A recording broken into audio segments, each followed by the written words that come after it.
All right. Well, How do you want to? Should we kick it off the same way? here, wait. I'm just gonna keep that in every time. So, welcome back. This is episode 4, part 2. Yes. Ryan had to go. He had to go to get his daughter. His daughter was returning from wherever, and so he is out for the rest of the day. But we'll see him at the Lurs barbecue on the 12th. As well as you can see him Friday morning. At the July World 4th. Tech Brian Rosen July 4th celebration. Yes, at Orange Theory Fitness in Willowbrook between the intersection of 63rd and 83. Mm-hmm. Right next to the Goodwill. Next to the Goodwill and the Fresenius Dialysis Center. Yes. So last time it was just you and me alone. Yeah. We were talking about our friendship as well as our work life and how that all transpired. So we're just going to continue on from there and see where it goes for another 30 minutes. Yeah, we are. So we left off with you leaving Export because I'd been fired. I was at OTF for a couple months before you finally made the move, and then they found out about you. And this is when we were at the Orland Park studio. And there was only 2 studios at the time. 2 studios that had just opened. It was Naperville and Orland. Right. And at the time, for anybody who doesn't know, at the time nobody knew what Orange Theory was. So you would always get questions like Orange Therapy, like is it a PT place or is it a juicing place, like Orange Julius, something like that. Right. And so anyways, I say all of that because we didn't have a lot of classes. It's not like nowadays where we have, potentially 7-8 classes a day, or, sometime in the 15 to 20 19, 2020 range where there's 10, 11 classes a day. So there was a 5 a.m., 8:45, 12:30, and then maybe 2 or 3 classes at night. So weren't a lot of classes to go around. So there's only those 2 studios. And a lot of people, since it was the new toy, the new shiny thing, a lot of coaches wanted to get in on it. And if you guys remember, we said, when you get a PT job or a personal training job at an Export or a Lifetime, you're basically just a salesman. That's it. You have to go walk the floor. You got to get your own clients. You got to do your stuff. But this, one of the huge perks was you don't have to worry about any of that. It's just come in, coach the classes, and there's a sales staff that's going to take care of the rest. So, anyways, we were lucky, got in. And when you came in, I don't think you had a lot of classes that you were able to get. I think I was at 7 or 8 classes a week. And when you came in, it was maybe more of a sub role at first, maybe just I think you had some regular classes, but it wasn't I would just work between the 2, whatever needed coverage. I don't think I was I just know it was Tuesdays and Thursdays. You coached in Naperville with Yunny a couple times, right? Yeah. I'd coach in the morning there a few times. Because was there a time that the mic didn't work? Yeah, there was one time I went there and the mic wasn't working, so I just was yelling and I didn't have a stopwatch. So I used my phone, and so I was holding my phone and the clipboard because there was no TV with the workouts. And this was back when we would basically write the workouts. Yeah. I think they'd give us some stuff, but we would write them up. We'd write the exercises on the chalkboard door. Yep. So it was truly a Wild West scenario. But yeah, I remember that one morning I came in, they're the microphone's not working. And I think I coached 2, maybe 1 or 2 classes. Just so you know, it's worst case scenario for any coach. You come in, music's not working is probably number 1. It's probably the worst thing. Because if the music's working, then cool, you can kind of get along with anything else. It keeps the energy up more than anything. When there is no mic, no timer, no anything else, it's it's just a big slap in the face at first. It's hard. That's tough. Yeah. You learn real quick how to how to talk. Yeah, especially first couple months working. That's terrible. And then as soon as I was done with that class, the manager, whoever for the group, walks in with like a new microphone. I was like, oh, that's awesome. I'm happy for the next guy. Right. There was, yeah, so that was for a little bit, because right towards the end is when with Export, I was just there Monday, Wednesday, Friday, and I did like the 15 hours straight through, and everything else was blocked. So I had like Tuesdays and Thursdays available with OTF, because there was like almost like 10 of us between the two studios. There was quite a bit of coaches. Right. Yeah. Because everybody wanted that job. Yeah, everybody who knew about it, like Will said, like for years, people would be like, or you tell somebody what we do, for work, and you're like, oh, I work at Orange Theory. They're like, what's that? Now I just say Orange Theory. They're like, oh, I've heard of that, or my friend does it, or I used to do that, or oh yeah, I need to get back into that, or it's almost common knowledge now what the format is and everything with OTF. Yeah. Yeah, I say like from a job security standpoint as well. I remember like when people would hear that we worked at OTF, like I feel like a few times we get the occasional person that would say, "Oh, like how do I get a job there? Like, can you put in a good word for me?" Like it was never like I feel like we had to turn away people. Like a lot of people would like apply or like try to get a coaching job there, and it's we don't have enough room, or we don't have enough whatever. At first. But what was cool though, because when we started, there was a bunch of franchisees who had purchased their locations from the group that we were working for. So down the pipeline, there was like the Whedon location. Yep. There was Willowbrook. Evanston, but that didn't really apply to us, but Evanston was the other one. Oh, Evanston, yeah, it was a little farther out there that had opened. I think Evanston was the third. Yeah. Whedon was 4. Should we just get like straight into the drama that happened around that? Well, we it's long enough. It's long enough ago. I feel like nobody's going to be upset. Yeah. So the people we worked for were the regional group in charge of Illinois. Yep. And they just weren't really nice, one way or another. How they handled things, how they treated us as coaches, I want to say. Yeah. And not to blow smoke up Jackie Fowler, like Mike Kessler's asses, like those are the people that we work for, the ones that own OTF. Willowbrook is Jackie. Wheaton is Mike Kessler. MTK. You gotta get him on there. I bet you'd have fun with this. Yeah, we should. Yeah. So anyways, these people did not take the workout. Like they did not care about the workout. The regional group.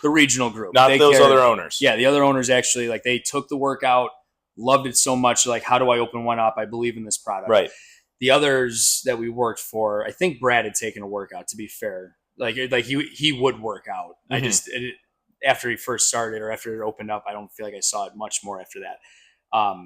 But the other one that was in charge, Barb, she did not take the workout, and it was just like, oh cool, we can make money off this, which is fair. I'm not like there's nothing wrong with that at all. However, when you go into it with that mindset or that standpoint, you're probably missing some aspects of it that from like a membership view, or like from I'm trying the community component of it. Yes, exactly. There's more to it than just the dollars, which the driving force is money in, obviously, mm-hmm. but you don't build that community, and you're not supporting, the members of your staff all the same way. It's going to be a little bit different. When when you're viewed as a number, I feel like this is just across the board, any job you have, but when it's viewed as a number, like cool, you might see some more money, you might see some more something, but at some point that starts to fizzle out something, and then it just falls apart because you don't have the community, you don't have the people who actually care or are passionate about it. So those are the people who are in charge of the regional group. And what would happen, so I remember the meeting we were in at Orland when I first started there. I think it was before you had taken the job. Mm-hmm. And they said, as these other studios open up, you guys will have these opportunities to be head coaches or coach more hours at other studios. And it was like literally spoken to us by those people. So as we were coaching at Orland, it's when Jackie Fowler would take our classes. I don't think Mike Kessler ever took my class in Orland, but I know Jackie would at like 8:45 during the days and everything. So when they opened up, most of those owners, Mike, Jackie, anybody else, they knew who we were because they would take our workouts. So when they opened up, they're like, "Hey, do you guys want hours?" Yeah, they needed like veteran coaches to help with their new staff. Yep. That's definitely what happened at Willowbrook. Yeah. And same with Wheaton. We helped open. I don't know if was there any. Yeah. I don't know if there was new coaches there. There were two. I cannot recall their names because one of them was all right, but the other one was I just remember he only lasted like 2 Sundays with Yanni, and he came into work. I think he had a bank job. Came into work with cargo shorts on, right? And didn't do a good job with it. But I feel like at Wheaton it was like maybe Fabian was working there a couple days. Like he had a couple classes. You, me, Yanni, Hawk, and then yeah. We definitely all were coaching there as well. Yeah. I remember my interview with Mike. He asked me like what I wouldn't do with the medicine ball. Oh yeah. And I think I said like I wouldn't throw it or something. He goes, like good answer. Or I forgot exactly how it went down, but I was just like, oh, that's like an excellent question to ask. Like yeah. So like throws a little bit of like a wrench in your thinking process because usually it's going to be positive questions that you're asked in an interview, like, oh, what's the best thing you've done with this, or give me a situation where you've done this, right? Not what aren't you going to do with this object? Like, oh yeah, here we go. Yeah. Or what are you going to do to prevent this from happening? Right. So we started with Wheaton as well. So like we would go through. You were mainly Orland Park and Wheaton, and then I still did a little bit, I think, at Naperville for a while. Yep. And then with Willowbrook opening, this more or less the same thing. She had a group of trainers that were being trained, and then Jackie wanted some veteran coaches to like help them with like their continued onboarding. So they would like co-coach, and they practice on the mic with this whole group of new members, and we just helped them along. But it worked out in my favor because I had a lot of downtime. So I was in the studio. I was there like every day, like cleaning, asking what she needed, helping, all this stuff. And then she eventually asked me to be the head coach, which was really cool. I was like, oh shit, now I'm a manager. All right, cool. And then, so it was like Orland Park, Wheaton, Willowbrook. And at some point, I don't know what had happened, but that regional group, they were like pissed that we were, So I can fill in some of the blanks there because, like I said, those same people who told us we could go to these other studios, be head coaches, get more hours. As soon as that happened, I'm assuming they weren't thinking, they didn't think far enough ahead to realize this was going to affect their hours or their people or the members going to other studios, because people will follow their coaches if they have a favorite coach, especially between like the Wheaton and the Naperville studio, because they were pretty close together. Right. So I feel like once they realized like, hey, these people are coaching over here, maybe some members are going there, or now all of a sudden these people aren't wanting to coach as many hours at our studio, there was kind of a point where there was a cutoff. And that's when I'll say I was let go, because I don't think I was like technically fired from Orland. But what I do recall was I went for the head coach position at Willowbrook, but I was covering a lot of hours at Wheaton at the time. So I was just there more. It's a goddamn censor. So I was coaching over at Wheaton more, but Yanni was the head coach there at the time. So anyways, I got more hours there. Like you said, you were at Willowbrook more because of that as well, because Yanni and Hawk were usually, they were trying to hang out because Hawk was moving to Texas. Right. So anyways, two of them were trying to spend time together. So me and Brian would cover whatever classes they needed covered. And so that ended up separating the two of us to Wheaton and Willowbrook more often, respectively to the other.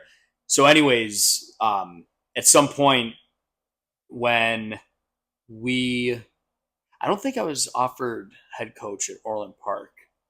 I don't think I was, but I recall it was like when all those other ones opened up.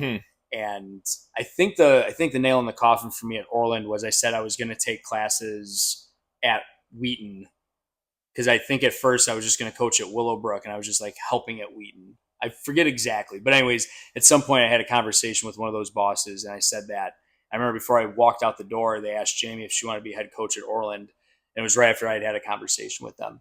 And then like a week or two later, it was like, hey, since you have enough classes over there, we're just gonna let you work there. I feel like my experience is like the same. I can't remember honestly, but I'm pretty sure they were like, all right, after this month, like you're good. We don't need you anymore. Yeah, so they like kind of let me go, but at that point, I was already doing a bunch at Willowbrook, and we already coached more classes than most people at that point. Yeah, so it was like, okay, cool. Like I don't want to drive this far anyways, so thank you. Yeah, it worked out very well in terms of that. And then I remember because it was around the time that like Kevin and Anthony started coaching there. Right. Yeah, they brought in new people that they didn't want to interact with us. Right. So I think Kevin worked with me one day, like one shift. We did a class together or something like that. But it was the only interaction that I had with them until like, years later. Right. And they're good guys. Like there's no problem with that. It was just the way everything transpired at the end. Mm-hmm.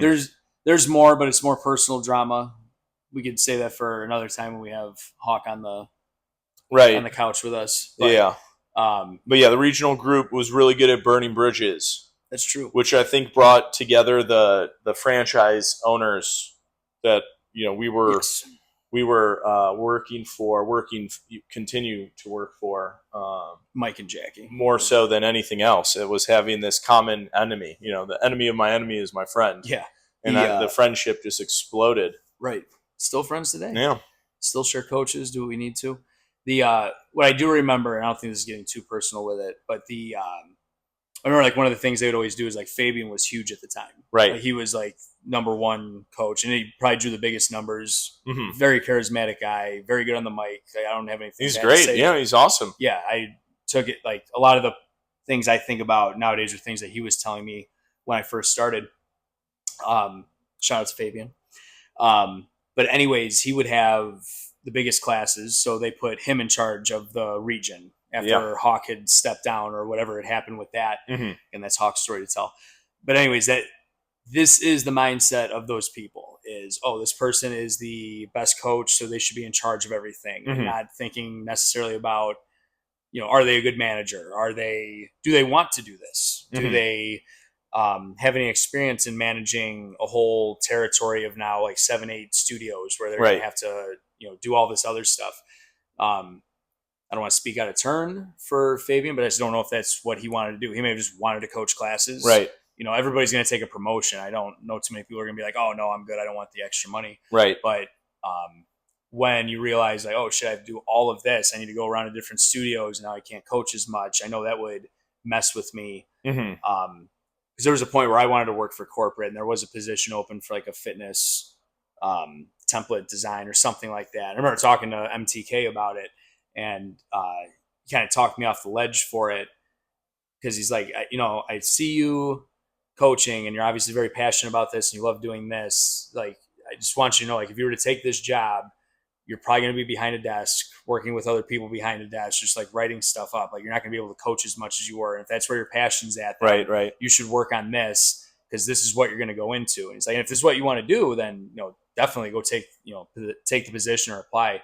And anyway, when I heard that, I was like, yeah, no, you're absolutely right. Like, this is like, I love being in a room and working with people one-on-one, like the feedback, everything else is just so you want to be on the ground floor. Yeah. I don't like, there's a space and a time for that. And I love doing that other stuff as well, but I wouldn't want that to be my main source of time spent. I want it to be, like you said, on the ground floor, getting the hands dirty and everything. So, anyways, that's the difference between, MTK, Jackie Fowler, and those others. Yeah. Like, they don't necessarily care about that. It was just, this person's doing the best, put them in charge. Right. And then they're getting us the biggest numbers, making the most money. And then when they don't hit their new numbers of whatever it is, then you're out. Right. And then you see a big turnover in that. Yeah, there was a lot of turnover.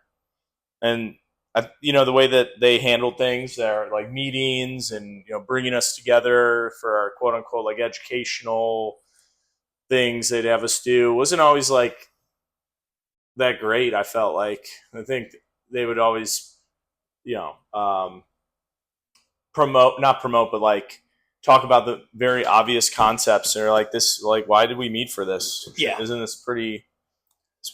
This is what we should be doing. Like, we should be learning something new. I always felt like that we were like missing the mark on these meetings they'd make us go to. Yeah.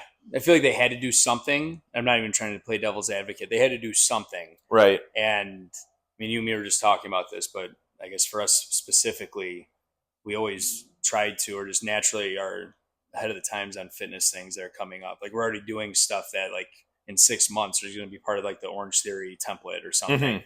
So like when we hear about it and they're teaching us, like, okay, yeah, like we know this. It's not a shot at them. They still need to teach it. Right. But the one thing that I always remember was when they had that banquet, maybe it was in the middle of like December, like Christmas time or something, but they had an awards ceremony at the end and they only gave awards to their studios in front of us. Yes. Yeah. And so, because I remember I've always been like one of the top, or like the top in classes, at least in Illinois. Like, for sure, I've always had the most. And I remember they were giving away like most classes coached. Right. Award. Yeah. Like, yeah. Maybe it was Kevin who ended up getting it or something. Yeah. It's like, it was like an internal thing they could have done, but they did it in front of everybody else. Wanted in front of all of us. So that was that's the type of stuff that they would do. Where it's like, okay, was that necessary in this environment? But yeah, that was I guess good riddance to that. It's a new ownership group now. There's no ill will towards any of the people who are a part of it. It's not their fault or like anything like that. It was just the powers that be were not. They just cared about making their numbers and making their money. Right. Yeah. Which is very. Hey, I mean, I get it, but then you see the stuff that's going on nowadays, where a lot of those private equity firms or private equity companies that took over large chunks of OTFs, some of them are shutting down. It's because like literally they just use it as numbers. It's like, oh, right, this person's good, send them there right now. Like, send them there for this week. Then next week you'll send that coach somewhere else. It's like, it's not how it works. Like, right. You can have a really good studio with shitty coaches, but they have a community, they have a relationship with the people, and those people are going to be happy, and those coaches are going to be happy, and that place will thrive. But if you just keep interchanging it for other different, better or worse coaches, then, right, like all of a sudden it's like, well, now I'm getting something different every day, and that's not what you came here for. There is a mix of the fitness you want involved, but there's also that mix of I want to come somewhere I'm familiar with, that I feel like is home, that I feel like is like I feel like I belong there. And when you're changing everything up, because nobody cares about that aspect of it, well, now. That reminds me of like Bar Rescue. Like when he comes into some of these places, he like, cleans out the menu and like the, whatever it is. And he like simplifies it. And I feel like more often than not, they're like, well, we've done this like rotating menu or X, Y, and Z. And he's just like, no, just stick with like some basic staples that, is cheaper. Like you said, like may not be the best coaches, right? May not necessarily be like the fanciest, dish, but like you can make it right. The people like it. They will come back for this. It's not a crapshoot every time you come to this place. Right. And then you're not worried about having, get by different things or whatever. Just as you explained, it was reminding me of Bar Rescue, John Taffer. Yeah. Shout out to John Taffer. And it's always the same formula in that show, like every episode. It's like there's somebody who is either like skimming money or somebody who isn't doing their job, but they're just so locked into their ways that they just keep doing it that way, and they don't see the glaring hole in their strategy or what they're doing. Right. And they usually have too big of an ego to actually fix it or admit that they were wrong until John Taffer comes in and just like knocks the whole show over. But yeah, that's there is something to that simplicity in that community. And like speaking of like bars, it's like I don't think many people go to a bar because like, oh, they have the best drinks here. It's usually like they have my drink there, no matter how good or bad it is. Right. It's like you're not going to go to some fancy bars because you want a better old fashioned. Or the atmosphere is good. Yeah, exactly. It's like you vibe with that or the group of people that go there, or like the staff. Yeah. If the staff is always changing, they're not going to remember your drink or whatever. Which I'd have to say it's funny because you and me were never the community type of person at first. Like I still don't even think I'm the community type of person. Yes. But like you've shown me things before that I use now as well. that help build that community with the people next to each other in the class Mhm. that become workout friends or something like that. Or they Right. at least become people that they can acknowledge when they see each other in class. But at first, we didn't give a shit about that. It was just, no, you're coming in to work out. I don't give a fuck what music's playing. I don't care what's going on. Right. You're going to get the best hour because you're in this room with me. And that probably cultivated its own community on its own. But just over the years, it's like now evolved into what we do now, where it's like, no, it's actually such a huge advantage to be able to make it a team effort or get people to know each other or share weights or something like that. Because that's been so much easier to keep people in class or keep people wanting to come back or feeling like they're involved. Before I would have told you, like, no, don't be a pussy. Like, fucking, still, who cares if your friends aren't here? Like, Right. who cares if it's not rock and roll or if it's not rap? Just fucking work out. You don't need it. Right. And now it's like, okay, no, there is a lot to that. Yeah. I mean, personally, I'm a huge fan of good music, what I consider good music. Yeah. And I'll complain. I mean, I'll still work out, but I have no problem complaining about music or the workout. I mean, I'll still do it, but I'm going to voice my opinion. Yeah. That's the difference. It's like you will still do the workout. Everybody's entitled to their opinions or their perspective, but like some people would we've seen people who would walk out if they don't like the music or they don't like something about it. It's like, nope, I'm good. I don't want to do this. Yeah. It's like, no, I'm still here for a workout, but it would be nice if the music was better. It'd be nice if this was happening. Right. And so it would be nice if we didn't have that 2,000 meter row. I'm going to do it. I'm going to sit my ass on that rower, deal with this. But yeah, it's like a whole nother level for these people who are like, I recently saw it. Like, this one was there for like the first 10 minutes. And then when it was time to switch, she just left.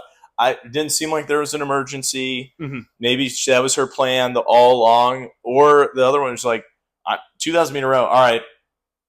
I'm starting on the treadmill. I'm just going to do that. And then I'm going to leave. And she darted out of there. Like, I only saw her leaving, like, because I had turned my head. I didn't actually see her, like, Do you remember who it was? No, I have no idea who it was. I just saw her like go to the lockers, and I was like, "Oh, okay." And then instead of I'm thinking she's returning to the studio. No, she went to the parking lot and just continued going. So I wasn't offended. Yeah, I mean, there's some that I feel like that is something we would have been offended by in the past, but now it's like I'm older now. I can admit, like, there's some workouts where I'm like, I just want to fucking leave. I don't want to be here. Right? Yeah. No, I have nothing to prove. I have nothing to prove by like trying to get in that person's way. If they have something better to do, or they just don't want to do it, cool. It is easier for me to not. It's one less person to have to worry about. Yeah. They're doing their own thing. They're happy they don't have to do what everybody else is doing. Right. So you made one happy customer there, and now you can. They'll be back. Hopefully, they'll be back. Yeah. That's what, and this is great. That's what ends up happening is like just going back on the whole how we used to be. It used to be like, no, you have to follow the workout. Like, you came here, I'm telling you what to do. Right. You will do it. Oh, your knees hurt? Well, let me show you a different way to do it because you're doing it wrong. Not, hey, let's just do something different, right, just to make you happy. Yeah. Not necessarily appeasement, but just like, hey, I understand you're in pain. You don't want to do it, so let's figure something else out. Right. And then I call it nowadays like fighting. Winning the war, not the battle, right, is like kind of the mindset where it's like I just play the long game with everybody. As long as you're happy enough leaving this workout today, I know I'll get another chance at you. As long as I don't fuck it up. As long as I'm not like an asshole or I say something that like you never want to take my class again. Right. But if I'm able to get you to enjoy this experience and you come back, like I know somewhere down the line I'm going to get you. Like there's no way you're getting out of here without thinking, oh, he helped me with something. Right. It's never I don't think I've ever not had that mindset of like I will win this person over at some point. Like there's no way that they're going to keep taking my class and not understand where I'm coming from as well as me understand where they're coming from, so we can meet each other where we're at and you get the best experience you can get for the hour. But before it used to be, nope, fuck you, do what I say. Right. Yeah. I mean, I used to be very big into that where I'd use the okay voice. I would, turn basically like cold shoulder people if I knew that like it didn't matter what I said or what I tried to do, they were just going to basically tell me to fuck off. And then I'd let it bother me. I would let it really bother me. But now I just preface it with like, all right, we don't want to do this, with floor exercises. Like, if there's something you need to do, you do it. Just don't get in your neighbor's way. Like, and don't do something that I'm going to regret that you did. And I think it brings some form of comedic relief because people laugh, and then it gives them that ownership. And I mean, I've only ever really seen somebody like switch doing the third or fourth round of lunges to doing bicep curls or tricep extensions. That is 30 minutes. Yeah. Part 2 of episode 4, a continuation of episode 3's video, where we've continued this discussion about Orange Theory and our history, and now our coaching philosophies. Trying to think other things going on in the world that I know of. I don't have anything because we kind of touched on the Kardashians with Ryan. Yeah, a little bit. I think. Well, let's just finish the thought that you were on.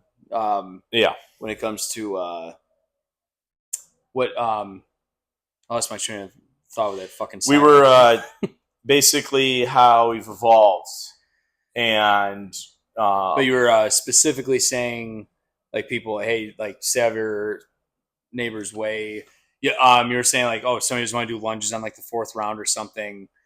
That like, the thought that popped in my head after that was, it's funny because we used to tell people you have to do this. Right. And I feel like we saw more people not do that. Whereas now, I feel like you have the same approach I do. I mean, we have our different mannerisms to some of it, but essentially it's like, hey, if you don't want to do this, you could do this instead. Or if you want to approach it this way, you can approach it this way. Mm-hmm. But as soon as we started giving out options of a different way people can do it, all of a sudden they started doing it the way that we originally intended it for it to be. Right. Which is crazy because you would think give person an option, they're going to do the option. However, didn't work that way. People just wanted to go off the cuff and do their own thing. Right. And then when you take that away and you say, oh, no, actually, you could do it any one of these ways, all of a sudden they just go to the way that it's supposed to be done. Right.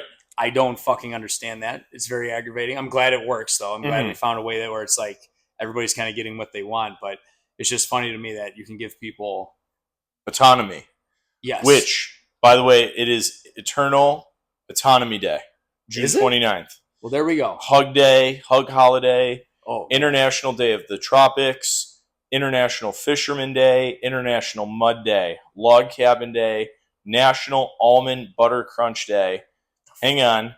Okay. National Bacon Burnt End Day, Camera Day, Diesel Billy Day. I don't know who that is. National Guy Day, Waffle Iron Day, Outdoor Equipment Maintenance Day. I have a few others here. Apparently, it's San Francisco's birthday. Happy birthday, San Fran. Some famous people's birthdays. Camila Mendez, Colin Jost, Giovanni, I don't know who that is. Kawhi Leonard, he may be a basketball player. Suzette Quintanilla, Matthew Mercer, some birthdays according to nationaltoday.com. Okay. So a few things going on you take advantage of. Yeah. Happy Camera Day. Happy Waffle Iron Day. Waffle Iron Day. That sounds pretty good. Those are the two that stood out to me. I've seen this interesting thing with a waffle iron online that you could do, like, this person made a sweet potato bun burger and they used the waffle iron with the sweet potatoes to make the bun. And then they had the burger and they said it was really good. But I'm sure you could do, like, even a regular potato if you don't like sweet potatoes. Or you can go Japanese sweet potato, which is really good. I'm a huge fan of those. They're a little bit more expensive. I've had those. Probably like here. My dad makes the medley of vegetables. Okay. I remember the first time I bought Japanese sweet potatoes for something here. He's like, "What is this?" Like, I forgot how much they were a pound. And I was like, "Just cook it, and we'll eat it, and then we'll talk." And since that day, he buys them on his own when he's we're planning on doing something grilling wise. So it was a pretty funny turn of events there. Mm-hmm. Yeah. Want to end it there? Yeah. Japanese sweet potatoes? Japanese sweet potatoes. If you haven't had those, you should try them. They are really good. Like I said, huge fan. Yeah. All right. Enjoy the rest of the week. Ooh.